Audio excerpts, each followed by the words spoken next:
Après que tout le peuple eut été baptisé, Jésus fut aussi baptisé.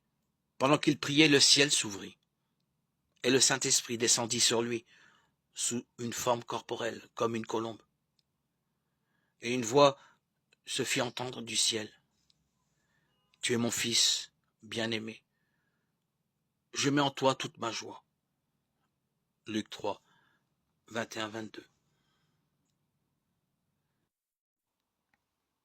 Dieu, nous avons entendu dire, et nos pères nous ont raconté, quelle action tu accomplis de leur temps, au jour d'autrefois.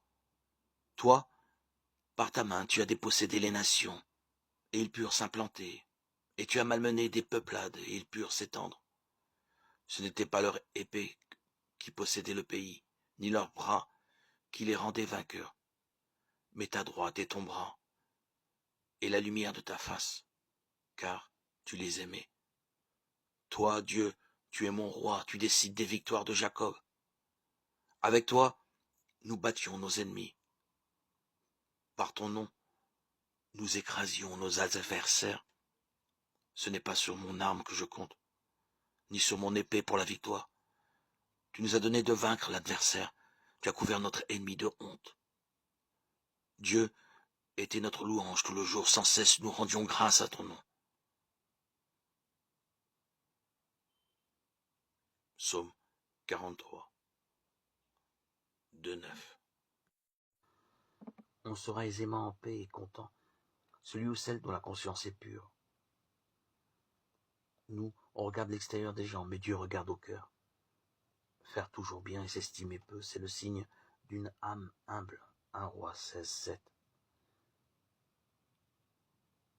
Quand on ne cherche au dehors aucun témoignage en sa faveur, il est manifeste qu'on s'est entièrement remis à Dieu. Car ce n'est pas celui qui se recommande lui-même qui est approuvé, mais celui que Dieu recommande. 2 Corinthiens 10, 1. Moi, Paul, je vous prie par la douceur et la bonté du Christ. Moi, humble d'apparence quand je suis au milieu de vous, et plein de hardiesse à votre égard quand je suis éloigné. Craignez l'Éternel, vous ces saints, car rien ne manque à ceux qui le craignent. Psaume 34, 9.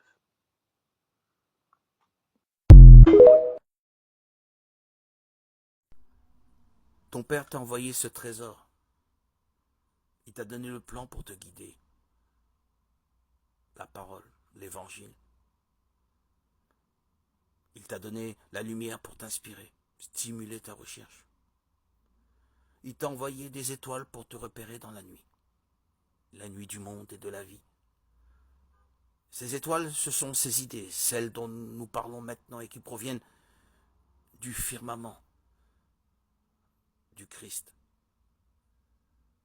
Si tu sais mettre toute ton intelligence, tes forces et ta confiance dans ces paroles qu'il nous a transmises par les apôtres, il n'y a pas de doute que tu trouveras ton trésor intérieur.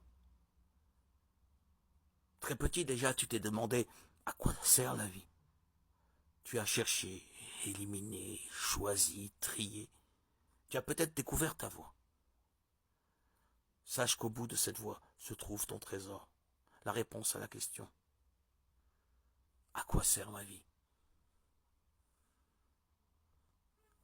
Jésus est ce trésor qui te donnera la réponse. Accroche-toi à lui, accueille sa parole, étudie-la et loue le Seigneur. Si tu n'es pas encore baptisé, demande le baptême. C'est la porte d'accès où tu auras cette révélation que Jésus est vivant, bien vivant dans ta vie de tous les jours.